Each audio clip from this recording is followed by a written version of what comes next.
If you don't spend a lot of time navigating, it can definitely be tricky and no one wants to get lost. There are some tricks that you can learn that will make it easier for you to navigate in the wild safely. My name is Laura Zara. Look at my face.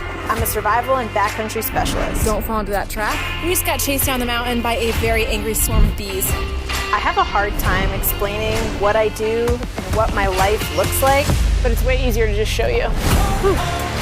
Javelin of another elk to get the ivory out. It's just not the best spot to be. learn what it takes to become DECIVILIZed.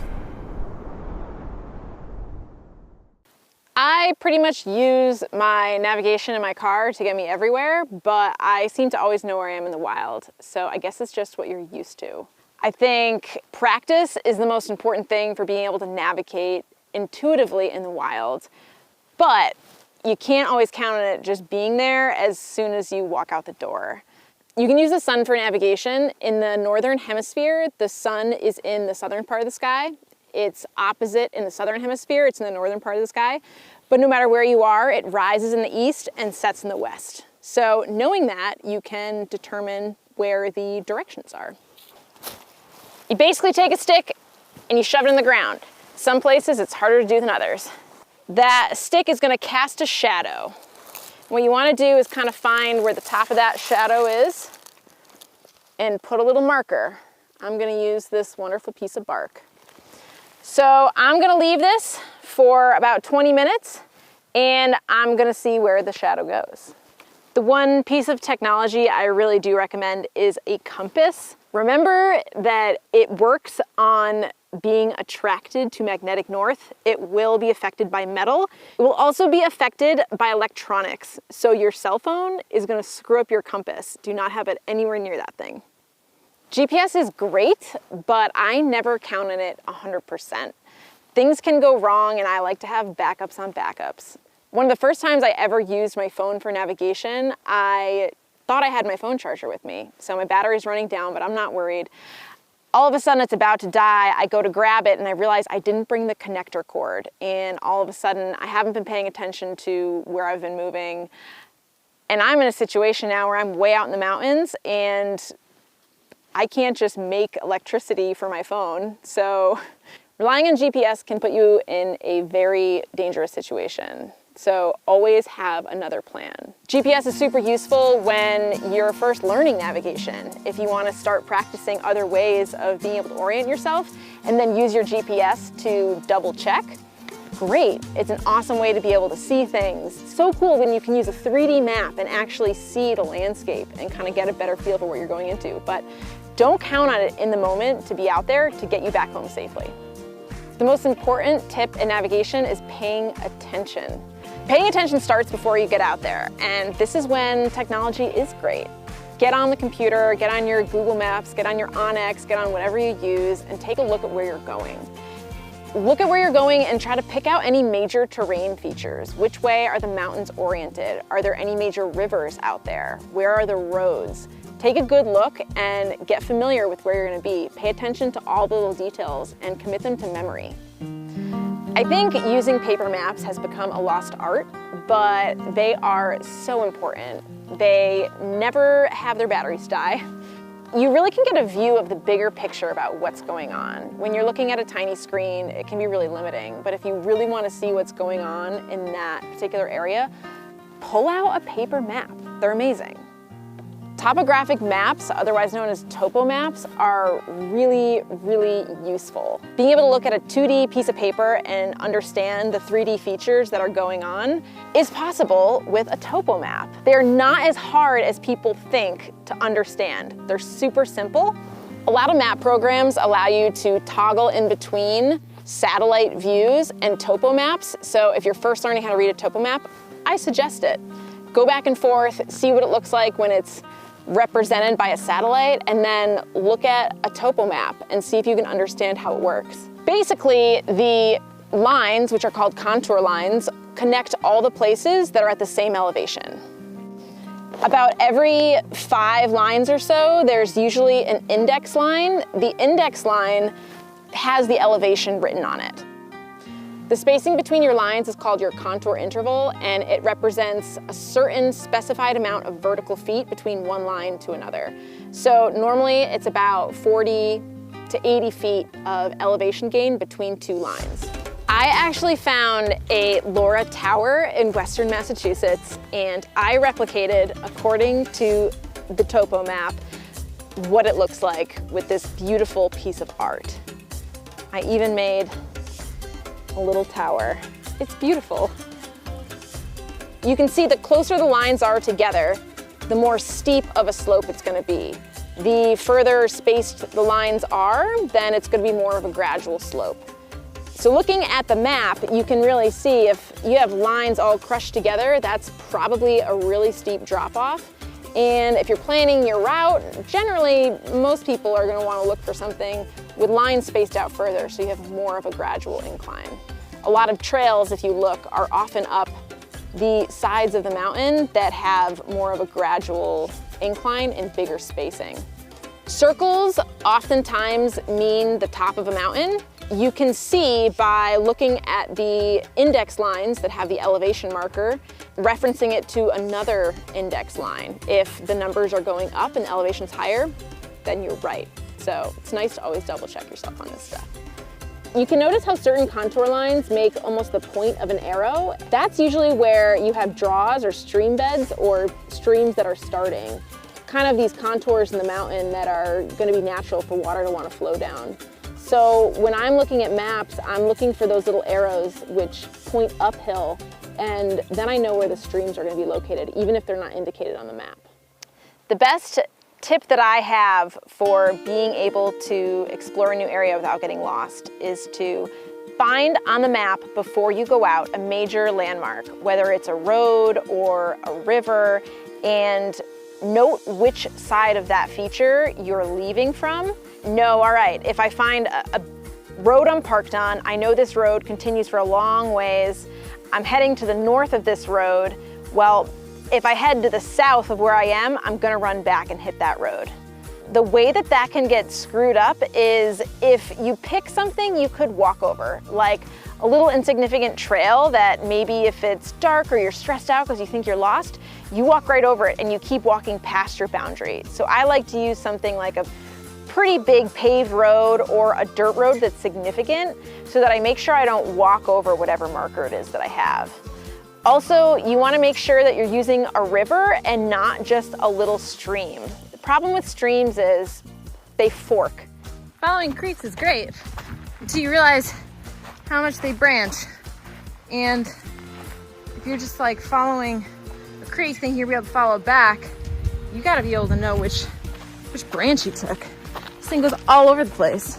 So if you're looking for some little body of water and you actually run into a fork that could be vertical coming off of that main stream, you might think you're headed in the right direction and follow it the wrong way. So use something that you cannot mistake, that you won't be questioning. As I'm using this technique, I'm still paying attention. I pay attention the whole day. I like to take the compass out or use the sun if it's available, whatever I have around that's telling me which direction I'm headed, and constantly pay attention. Make sure, okay, I'm still moving north. All right, I'm gonna plan my day around this. It's kind of midday, maybe I'm gonna go a little bit east or west. All right, the sun's going down, it's time for me to head south. That way I know generally which directions I've moved in and I can orient myself back to my starting spot easier. I can't stress enough, pay attention. This is the biggest mistake that people make when you're out there. I've been guilty of it before. You're excited about what you're doing. So you see all these hills, and every single one of these drainages leads to a draw, some kind of river system. So which one is the main river system? If you get up here and you haven't been paying attention and you don't know, then it's gonna be hard to find out. Sure, you can ultimately go down, but if you go down the wrong side of the mountain, you're in a completely new drainage. So here, I know the main creek is down that center area and it goes to the main river, which is out that way. So if you can pay attention and just keep an eye on that, constantly check it, you are in a much better space to not get lost. every single time you're headed down a mountain and there's all these little finger ridges, you can get really turned around. So having something in the distance that you're paying attention to, whether it be a really distinctive landmark like this craggy top over here, or even just the lowest point that you can keep checking in on because you're at elevation. So much easier to pay attention the entire way than to get lost and then have to try to work your way back. There's environmental cues you can use. It's almost a tongue twister.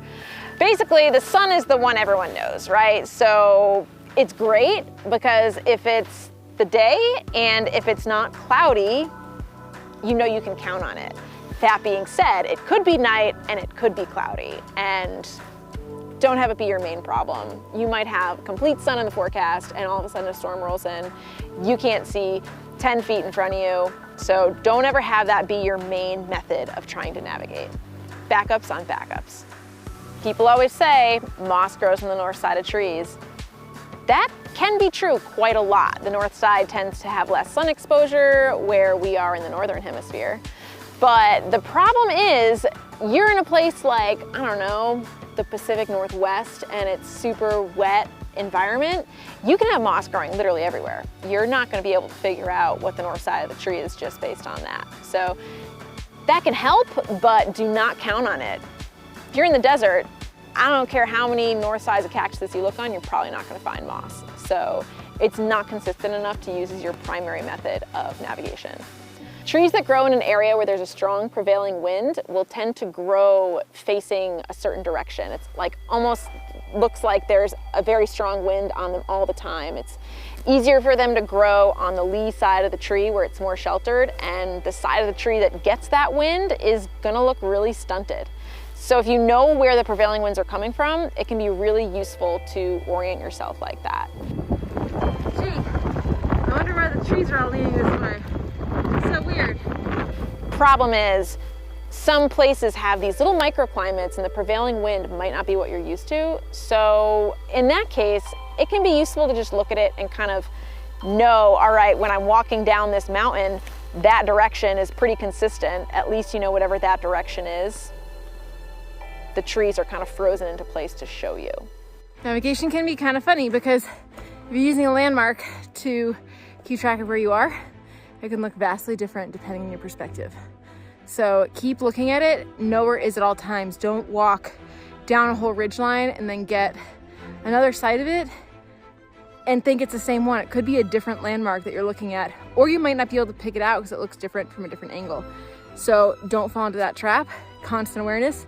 If you're losing sight, then if you're losing sight of your main landmark, find another one or find a different method. Use a compass, use the sun, use something else so that you're not finding yourself in a situation where all of a sudden you can't find your landmark and that's what you've been counting on. Backup plans on backup plans. Navigating at night can be really dangerous because you can walk off a cliff that you don't see. I do not recommend it unless you absolutely have to. There's certain situations that warrant it. Being out in the middle of the desert, for example, is a great place to orient at night because not only are you normally getting some moonlight, but you are gonna have a harder time traveling during the day if it's 120 degrees versus taking advantage of the cool, darker times. If you are navigating at night and you, for some reason, have lost your compass, you can use the stars to orient at nighttime. And the way you do that is to find the North Star, otherwise known as Polaris. It is not the brightest star in the sky. You have to know where it is to make sure that you're using the right star. Otherwise, you're gonna follow Venus in circles or follow Saturn in circles. The Earth basically rotates around the North Star. That's because it's close to the pole. So as the Earth spins, it really doesn't change much in the sky. If you are facing the North Star, you're facing north. So being able to find the North Star, if you can, on a clear night, you can use that to know what direction north is. I have my Big Dipper and my Little Dipper with me. The really cool thing about it is the Big Dipper has these two stars right at the very end, and they point to the tail of the Little Dipper. Now, the tail of the Little Dipper is the North Star. Pretty great trick to finding that and knowing what you're looking at. So if you can find the Big Dipper you can find the Little Dipper. If you can find the Little Dipper, you can find Polaris. Spoons. If you're out there with someone who knows the landscape really well, then try to practice with them there. Then you have someone there who can tell you if you're right, tell you if you're wrong, ask you randomly out of the blue what direction the car's in, and then tell you if you're right or not. The more you practice, the better you're gonna get at it, and the less likely you are to end up in a situation where you have no clue where you are. All right, so now, quite a little while later, I'm gonna find the top of my stick again, and that is where the stick moved to. So I know that the shadow, because the sun rises in the east and sets in the west, the shadow is gonna move from the west to the east. So I know now that this is the west and this is the east. If I take my stick, I can lay it right down in the middle. And now I know that this is the north and this is the south. So north, east, south, west. Never eat soggy worms. Try to trust your gut. Till then, use the GPS to confirm that that's happening. The more good experiences that you have, the more you're gonna be able to trust yourself and know that you can figure it out using a variety of environmental cues, common sense, and learned skills that you're practicing. Don't get turned around, back up on your backups, and go the right direction. Don't get lost out there. Whoa! It's also really handy in case you make some ice cream when you're out there. You're ready.